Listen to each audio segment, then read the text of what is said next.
सुनो, एक उत्तराखंड की लड़की है, ताइक्वांडो खेलने के लिए जम्मू गई। वहां पर उसने नेशनल में गोल्ड जीता और इंटरनेशनल में उसका सिलेक्शन भी हो गया। और इंटरनेशनल खेलने के लिए उससे 1.5 लाख रुपए मांगा गया, घूस मांगी गई कि तुम अगर 1.5 लाख रुपए दोगी तभी तुम्हें इंटरनेशनल खेलने दिया जाएगा। ये बात सुनकर बेचारी लड़की रोती हुई उत्तराखंड आई। उत्तराखंड के सीएम से उसने ये बात बोली। इंटरनेशनल के लिए सिलेक्शन हुआ था, वहाँ पे पैसे मांगे थे मुझे 1.5 लाख रुपए, तो जिसकी वजह से मैं इंटरनेशनल खेलने नहीं जा सकी। ऐसा हुआ, घूस मांगी गई मुझसे, मैं नहीं दे पाई तो मुझे इंटरनेशनल खेलने को नहीं दिया गया। तो क्या बोला सीएम ने? सीएम ने बोला कोई नहीं बेटा, बैठ जाओ, कोई बात नहीं, चुप हो जाओ।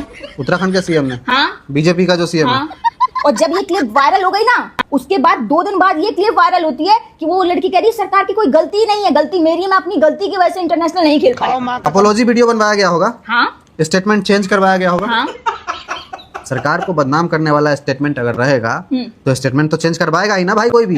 जब वो सीएम तक ये बात रख रही थी ना, तब वो रो रही थी और बोल रही थी रुको उसकी जरा, वजह से मुझे इंटरनेशनल सबर नहीं करो। खेलने दिया गया। और स्टेटमेंट में वो रो रही थी कि हंस रही थी? तब तो हंस के बोल रही थी कि सरकार की कोई गलती नहीं है, गलती सारी मेरी है, मेरे पास पासपोर्ट नहीं था, मेरे पास ये नहीं था, मेरे पास पैसा नहीं था, 1,70,000 सरकार ने मुझे दे दिया था जाने के लिए। और वहाँ रो के बोल रही थी कि 1.5 लाख घूस में आ गया और मेरे पास घूस के लिए पैसा नहीं था तो हाँ। खेलने नहीं दिया गया।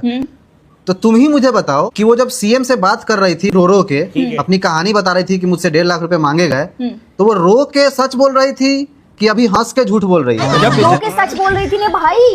रो के सच बोल रही थी वो? हाँ? रो के कोई झूठ नहीं बोलता क्या? नहीं, तुमने देखा है क्या? क्या पता वो रो के वहाँ झूठ बोल रही होगी या बाद में अभी हंस के सच बोल रही है कि भाई मैं ऐसे ही सरकार को बदनाम कर रही थी उस टाइम, अब मैं सच्चाई बोल रही हूँ। जब उसका वो क्लिप वायरल हो गया ना, तो सरकार ने उसको धमकाया होगा, बीजेपी वालों ने उसको धमकाया होगा, इसीलिए उसने अपना स्टेटमेंट चेंज किया। तुम देखने गई थी कि बीजेपी वाले ने धमकाया है? धमकाया ही है, तभी तो चेंज किया। स्टेटमेंट चेंज नहीं किया, स्टेटमेंट फिक्स किया। सरकार पे तुम आरोप लगाओगी तो वो फिक्स होगा। सही चीजें लोगों तक पहुंचाओ, गलत चीजें लोगों तक मत पहुंचाओ, सरकार को बदनाम मत करो, इसलिए दोबारा उससे वीडियो बनवाएगा। सरकार कब तक ऐसे ही बच्चों से घूस लेती रहेगी और बच्चों का भविष्य बर्बाद करती रहेगी, ये बता दो मुझे। सरकार थोड़े घूस मांगा था, वो स्पोर्ट्स का कोई मिनिस्टर होगा या स्पोर्ट्स का कोई कोच वोच होगा, उसने मांगा होगा ना। इसमें सरकार की क्या गलती है? सरकार के अंडर नहीं आता ये सारी चीजें। सरकार थोड़े हर किसी को देखते फिरता है। तो मतलब तुम कहना चाहते हो सरकार हमारी भ्रष्ट नहीं है, सरकार हमारी भ्रष्टाचारी नहीं है? नहीं, बिल्कुल नहीं है।